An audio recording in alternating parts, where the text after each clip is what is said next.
Alright, ladies and gents, so today we're going to go ahead and be taking a look at section 4.3, making production decisions. We're going to answer these 8 questions as we read pages 86 through 92. So the first one, ladies and gentlemen, is the first question asks, what is marginal product? So you can read on page 87 the definition of marginal product. It says it's the change in output generated by adding one more unit of input. So basically what that's taking a look at there is that as a business is adding more inputs, like more employees, more tools, whatever that might be, what is our change in output? What is the change that can be produced? And if you're analyzing that, you're taking a look at what is called marginal product. Now, marginal product allows us to see something that is called the law of diminishing returns. And I'm going to show you a chart that will kind of show that idea of diminishing returns here. So what we have here is a production schedule for a fictional pizzeria, which we will call Ray's Pizza. So our input for Ray's Pizza is going to be ovens. So it's 1 through 7 ovens. And then our output is going to be the amount of meals per hour, ranges for 100, goes up, and then it goes back down to 100. And then our marginal product is going to take a look at the marginal product, the difference if you add an input in the number of meals per hour. So let's go back and relate ovens to meals per hour. So you can see with one oven you have 100 meals per hour, 2 ovens 250 meals per hour, 3 ovens 450, and so forth. But now let's go ahead and take a look at marginal product. So marginal product is going to take a look at the difference between output when we add input. So as we go from 1 to 2 ovens, we're going from 100 meals per hour to 250 meals per hour, so our marginal product is going to be plus 150. When we added that extra oven, we got 150 more meals. As we go from 2 ovens to 3 ovens, we went from 250 to 450, which is an extra 200 meals. And you can see the difference as you go down that column there with marginal product. But the important thing is when you look at this, you can see what's called the law of diminishing returns, because as we're getting more and more ovens, actually our marginal product is going to start falling because we're just going to start getting too many ovens. Too many of those first few ovens were very valuable, but then after that they start getting a little less valuable. So let's take a look. So as you can see, from 1 oven to 2 ovens, and from 2 ovens to 3 ovens, our marginal product is going up. So at that point we have what's called increasing marginal returns. Marginal returns are going up. Those first few ovens are very, very valuable to the business. Now, as we go from 3 ovens to 4 ovens and 4 ovens to 5 ovens, we're still going to see marginal product going up, but it's not going up by as much. So those ovens are not quite as valuable.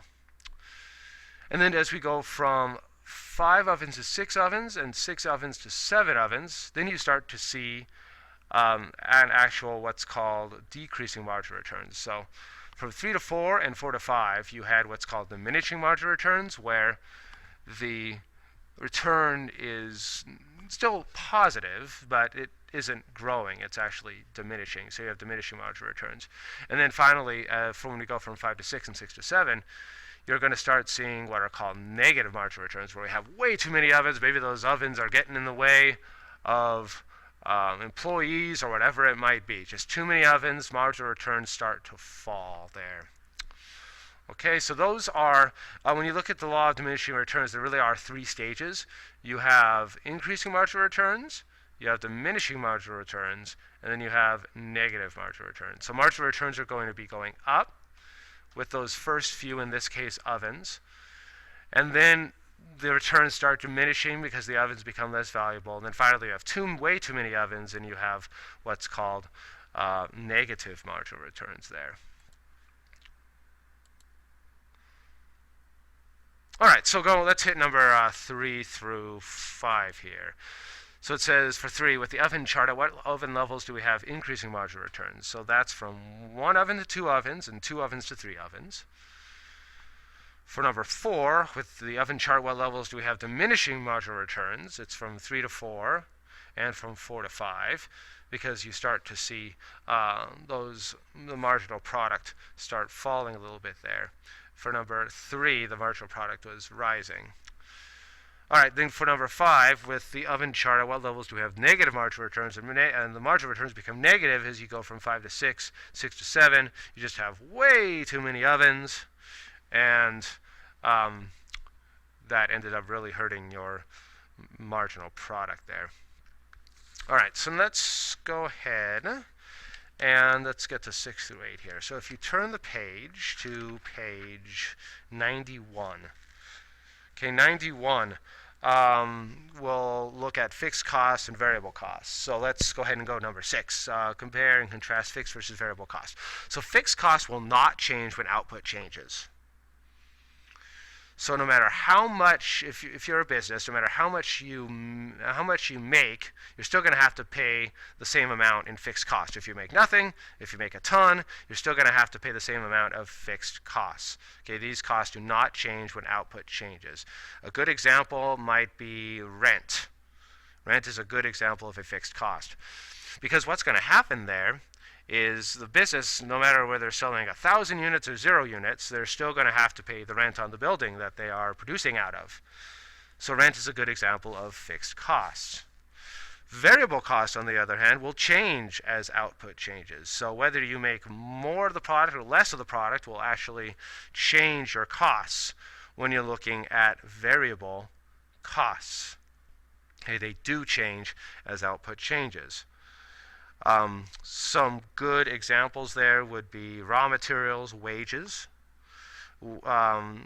Wages are a especially good example, because if you're making a lot, you're going to have to hire a lot of people to make the stuff, and then that's going to go ahead and push your wages up. You're also going to need raw materials to make that stuff, and so as you're making more, you're going to have to pay more for raw materials, you're going to have to pay more for wages, so you have a couple of variable costs there. So for number 7, one example of a fixed cost, one example of a variable cost. We already hit that, but a good example of a fixed cost would be rent, and a good example of a variable cost would be wages. And then finally, for number 8, what is the name of the sum of fixed and variable costs? And you'll see it on page 91. Fixed plus variable costs are equal to total costs. Okay, total cost is that sum of fixed and variable costs. All right, so I'll go ahead and check and make sure you did these tomorrow. I hope you have a fantastic evening, and I'll see you tomorrow. Bye-bye.